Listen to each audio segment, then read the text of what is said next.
Hello and welcome back to another One Piece video. Today I have Zoro and Sanji for you guys. Surprisingly, this leader is very aggressive. I thought he would be lackluster without the Jinbei anymore because Jinbei got banned last announcement, but replacing the Jinbei swarm with like Ivankov and then the draw engines of Vivi and Cavendish, this deck feels really good. Yeah, solid off-meta pick. I don't think he's going to be groundbreaking by any means, but he did perform a lot better than I expected against some of these stronger decks. One addition that I added to the deck was Smoker, and honestly, Smoker felt a little lackluster for me just because he only really felt good when you dropped him on curve. Otherwise, I would rather just drop like Ivankov and Cavendish on like 7, right?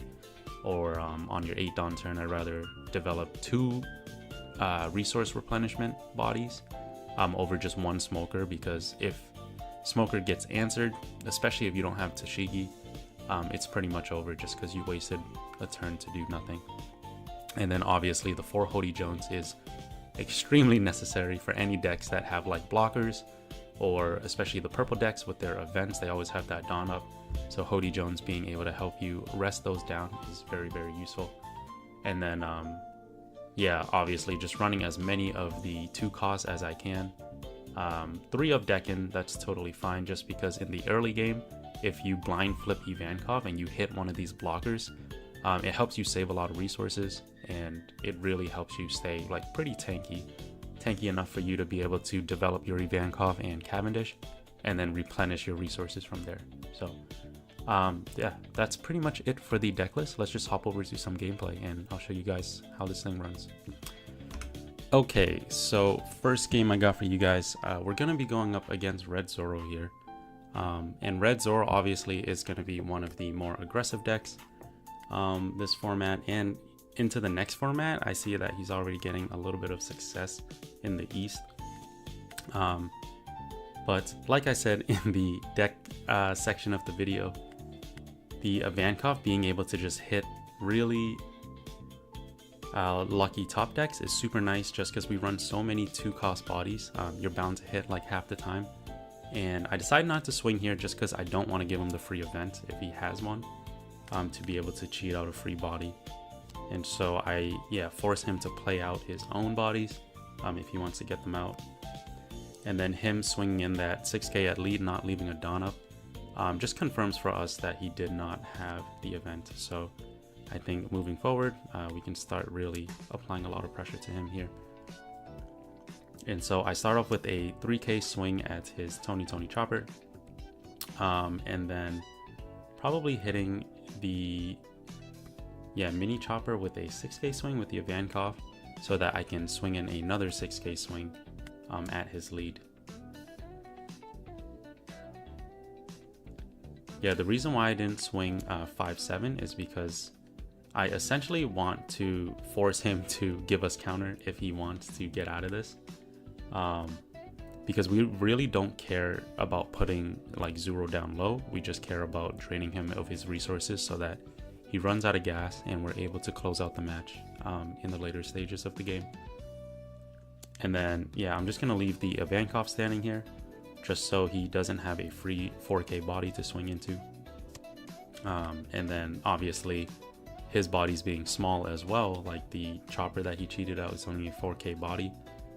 This Ivankov can swing into it without any dawn commitment, so it's gonna be super nice. And he does find himself a Rush Luffy there, and so the first 7k swing we're gonna take, and the second one we should counter, just because thanks to the Ivankov and the Cavendish on the board, we should be able to replenish resources really quickly here.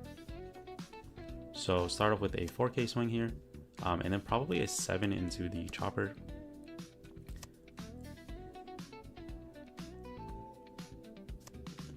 And then he actually gives it up. So here I think I'm just deciding what I can do with my Dawn. Probably gonna play down the Teach, right? Because the Teach can help us stack the Duval at the top of the life, giving our leader 2 Dawn. And then thanks to us having the Ivankov in hand, we should be able to play the Ivankov down and cheat out that Duval. So it's just going to be super nice for us.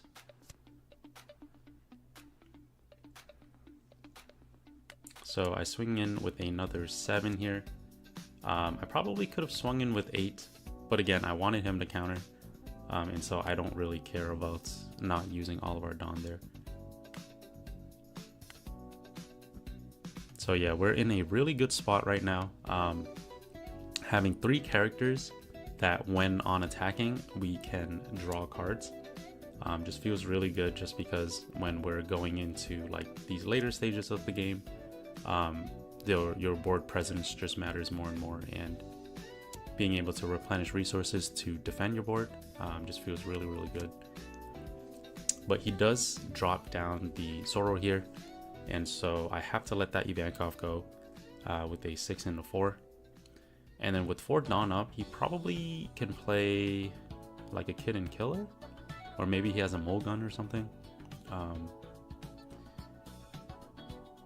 But yeah, with 4 Dawn available, I don't think he can get rid of our Cavendish unless he has a Mulgun or something. So he doesn't here, which is lucky for us. He only has the blocker Chopper, and I don't have a 2K in hand, and so I actually decide to block with the Duval there. And then luckily we find the Zoro. Zoro's super nice for tapping down these annoying blockers. And so I start off with a 4K swing at the Hiking Bear here, just seeing if he'll give us a 2K.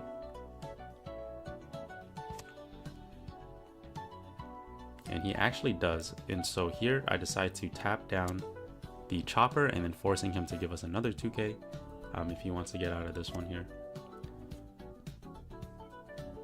And I could have probably just swung another 2K, but I really wanted to get this Zoro off the board.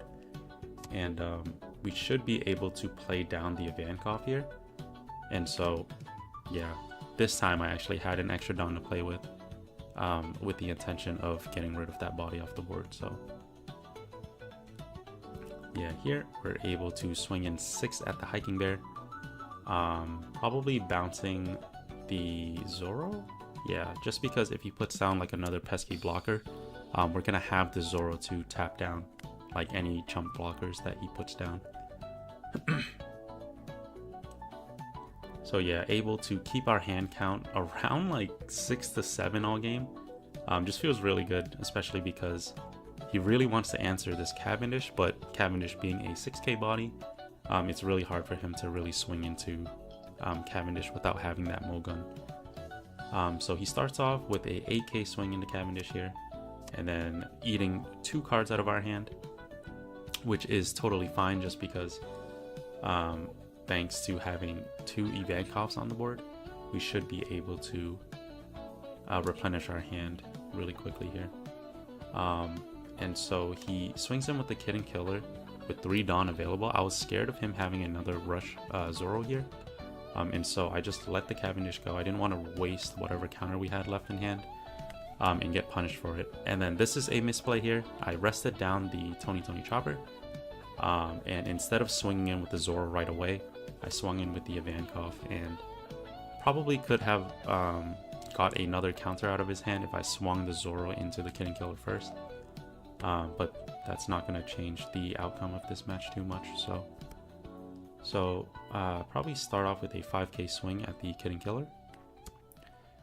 And then, yeah, swinging 7 into this Kid and Killer now.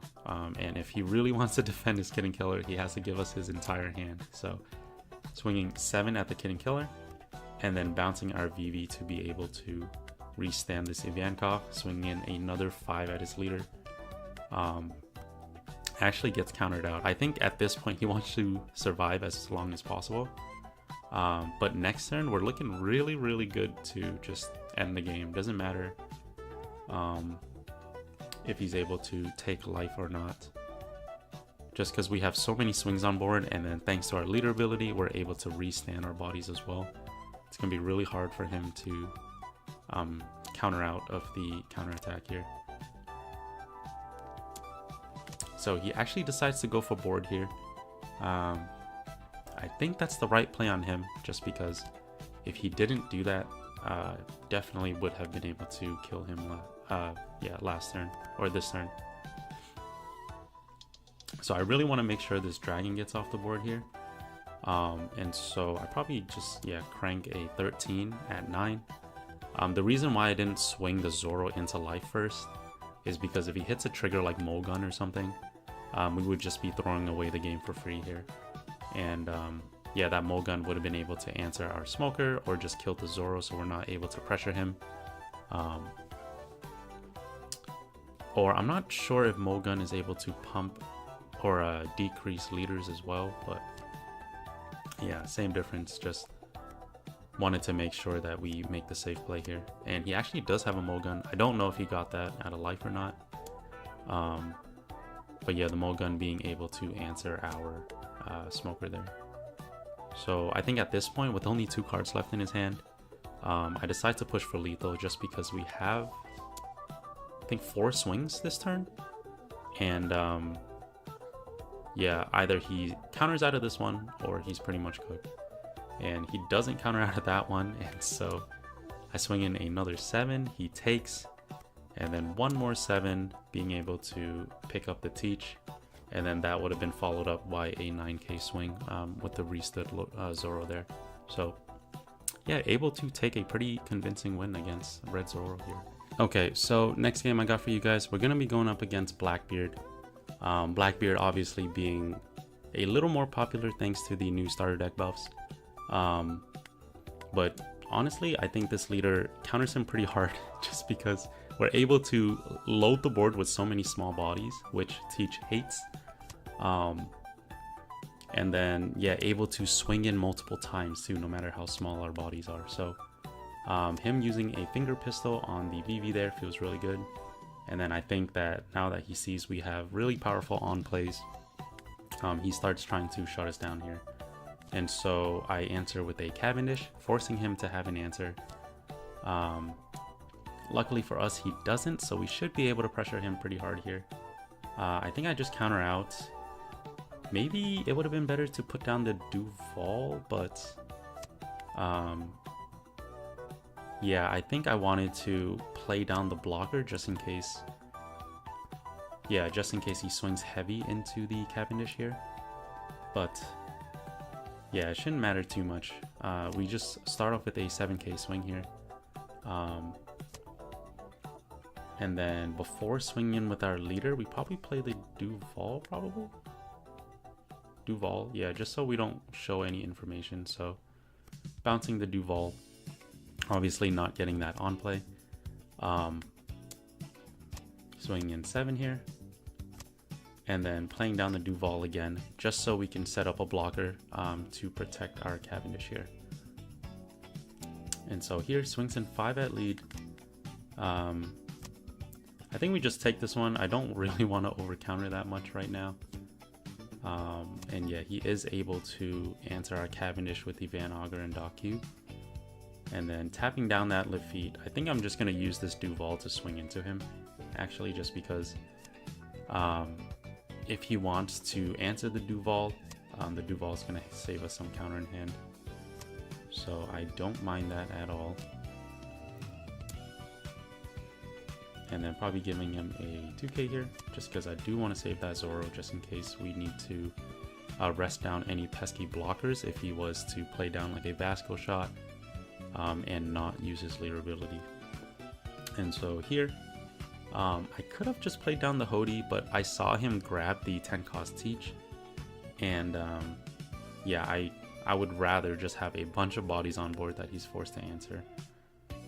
And so I start off with a 1k swing into the Lafitte.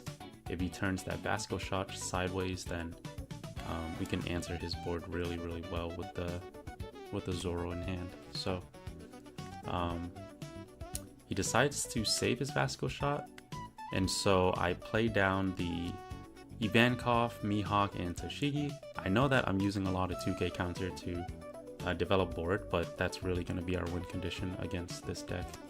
And he uses the Van Auger to get rid of a body on board, but that is totally fine with us just because He did nullify our Ivankov so that he's unable to attack, but we really do not care that much just because we're going to be able to bounce it with our leader ability. And then just swing again with the Mihawk here. So start off with a 7k swing with the Mihawk. Yeah, he definitely could have free blocked here, but he decided to give up his Vasco shot first.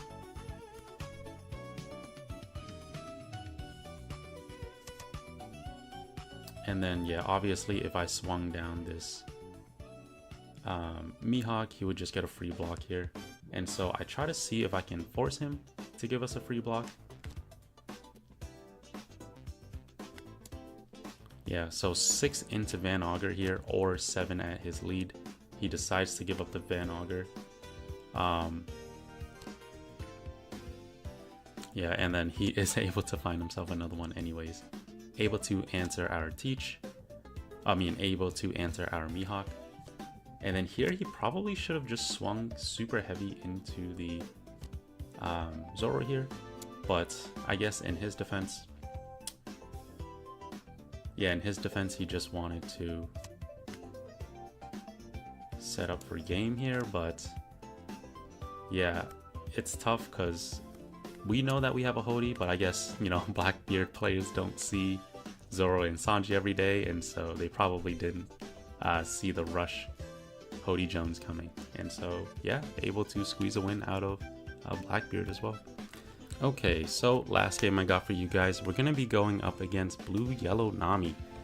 And yeah, Blue Yellow Nami, I think she's an okay leader at this point. I think, yeah, it's really hard to make her work, especially with all these other things in the meta.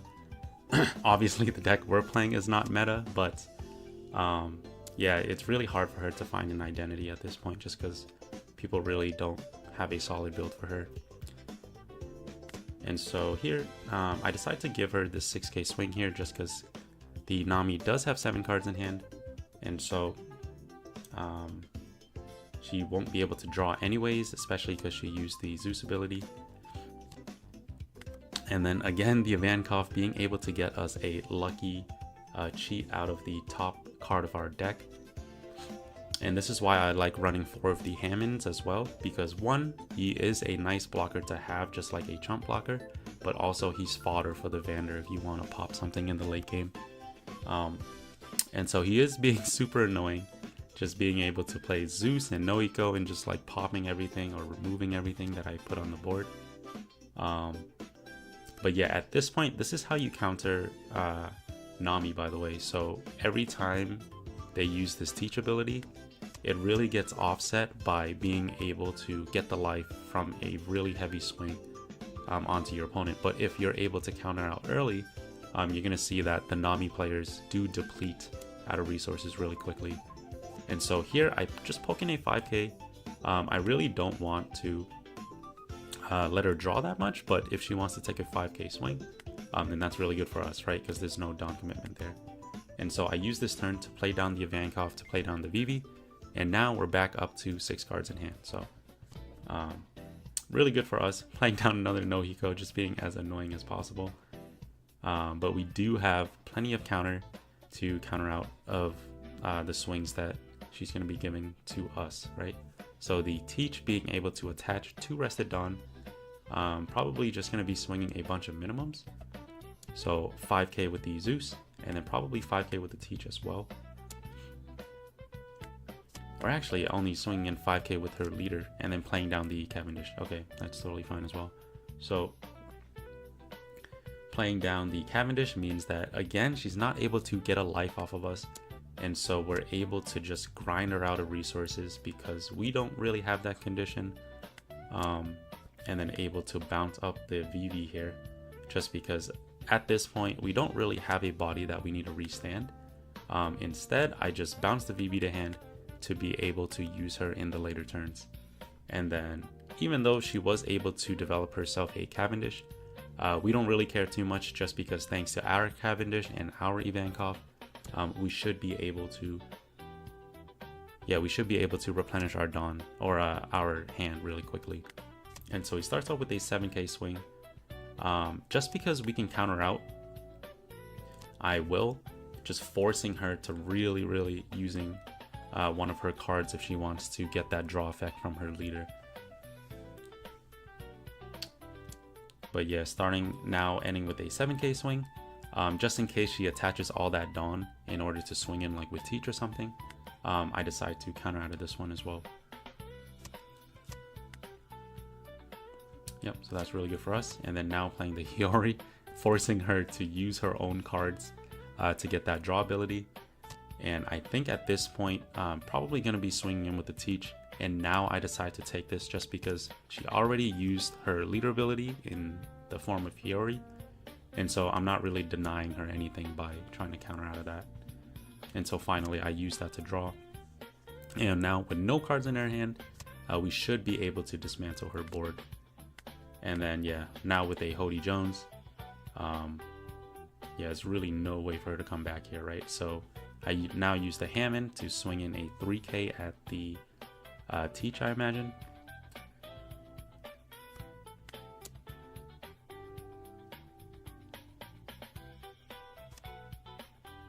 And then probably swinging in, yeah, swinging in 6, bouncing the Hammond, and then restanding our Cavendish.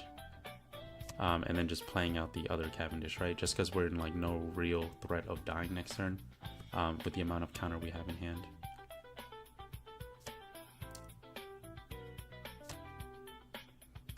So yeah, we're able to put her down to 0. She did get a lucky trigger in the form of Satori, but with the bodies that she has on board, I just don't think that their stat line is going to be enough to end this match here. And so he starts off with a 6k swing, should have been 7 with one of the blocker laws, just because they have more attack to start with. But then now swinging in another 7, obviously just going to bait him in to use the rest of his Dawn. And then thanks to Hody Jones and Hody Jones that we had set up from the top of our deck, we should have been able to just end the match no matter what she had in hand. So yeah, able to take a win from Blue Yellow Nami as well. Yeah, so this leader is really fun, honestly. I think Zoro and Sanji is really solid at just like pressuring really annoying pokes at your opponent while replenishing resources in the form of your Ivankov and your Cavendish. And then thanks to your Vivi, you're able to get like on play value as well. Obviously, when you're going up against decks that's able to like rest down your characters and just swing into them, or like removal decks like Marco or Lucci, you're gonna have a really hard time. But otherwise, like decks that really rely on just grinding and controlling the board and going to the late game, you have a pretty good time against that. So yeah, so that's pretty much it for the video, and I hope you guys enjoyed, and I'll see you in the next one. Bye.